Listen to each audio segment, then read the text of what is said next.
Rational expressions are expressions like 4 over x plus 7x over x plus 1. We end up with variables in the numerator and like the denominator. But really it's very similar to working with fractions.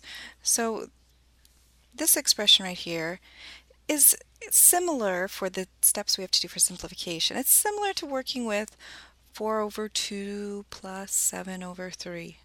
If we want to add the fraction together in the rational expression with the variables, we would need a common denominator.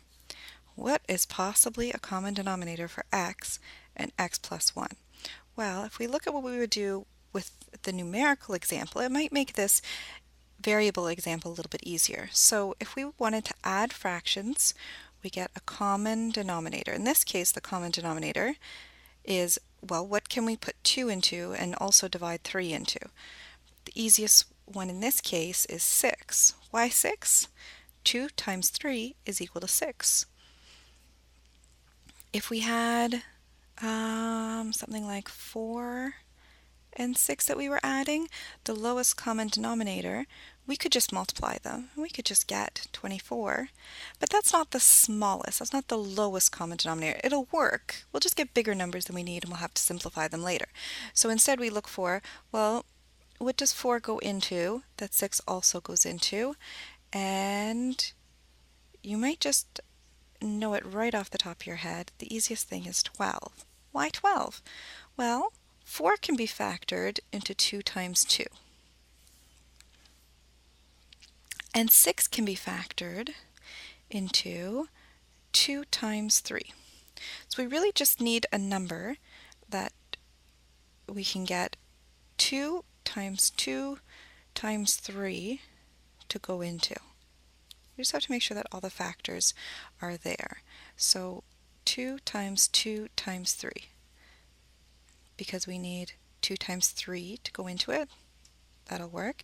And 2 times 2 to go into it. That'll work. So 2 times 2 is 4, times 3 is 12.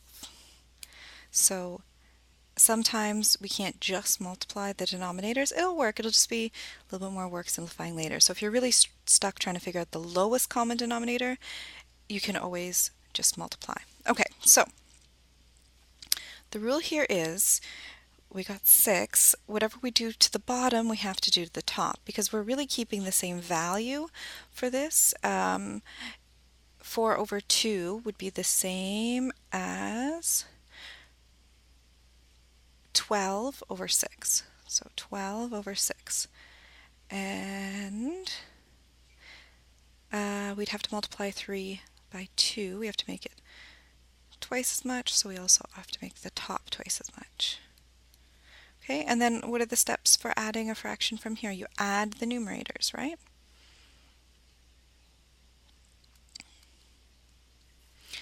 And I wrote this all over the common denominator. You could also write it out like this and then write it over the same denominator later. It doesn't matter, as long as you're just adding the numerators and not adding the denominators. Now from here, would you be done? No, you would not be done. Hopefully you learned that in grade 8. We need to take out any common factors from the top and the bottom. So I see they're even numbers, so I can probably take out 2 and end up with 13 over 3. I don't think we can go any further than that, so we'd be done. Our final answer, 13 over 3. So the same steps that we used for fractions, we can use for our fractions here with variables. So what were the steps? Get a common denominator, add the numerators, simplify. All right, let's do the same steps over here. Not so intimidating when we have a simple numerical example to compare to, right? So we want a common denominator. So we're looking for something that x would divide into and x plus 1 would divide into. When in doubt, just multiply the denominators that you have. Does x divide into this? Yes. Does x plus 1 divide into it? Yes, perfect. Okay, so on this term, what would we have to do to get this denominator? We'd have to multiply by x plus 1 in the numerator and the denominator. That means here we have 4x plus 1. Okay, to get x plus 1 to be x plus 1 times x, we need to multiply by x times x. So that means in the numerator we also have to multiply by x. So, because there's a plus here, plus 7x times x, 7x squared.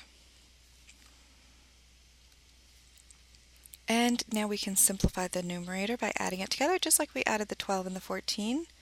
We're going to add this together, but it is a little more complicated. We're going to have to expand first.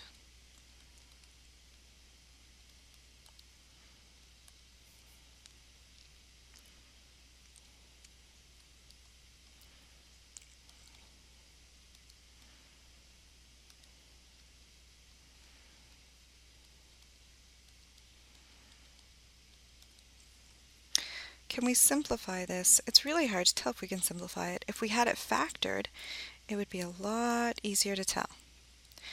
Then we'd know whether or not x plus 1 goes into it. We could also use the factor theorem.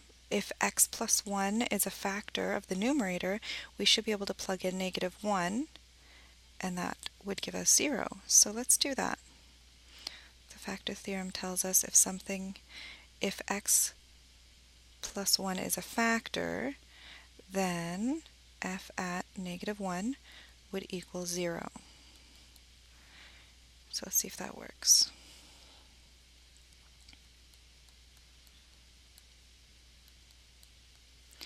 -7 minus 4 plus 4 is not equal to 0. It's equal to -7. So we're not going to be able to factor. We're not going to be able to cancel anything out. The only other factor would just be x, and obviously that's not going to work here because there's no x on that last term. So we're all done. Now there's one more thing that we have to do here, and that is state restrictions. So the x values, we couldn't have every possible x value in the whole wide world if you were solving this, if you were graphing it, because we can never divide by 0. Our number system ceases to exist if you try to divide by 0. It doesn't work. It messes up our multiplication, messes up our whole concept of numbers. So never, ever, ever divide by 0. So we need to say that x cannot equal any values that would give us 0 in the denominator. So in this case, if x was 0, we would be dividing by 0. So x cannot equal 0. And what would make this factor 0? Well, if x was equal to -1, -1 plus 1 would be 0. And then we'd have a factor of 0 in the denominator, so it'd be dividing by 0. So x cannot equal -1 as well. So these are our restrictions.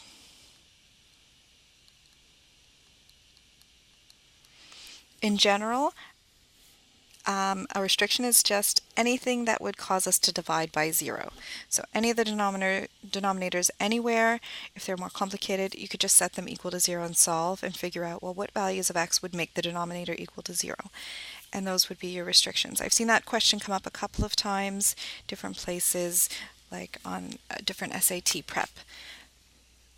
So that's the basic idea of working with rational expressions.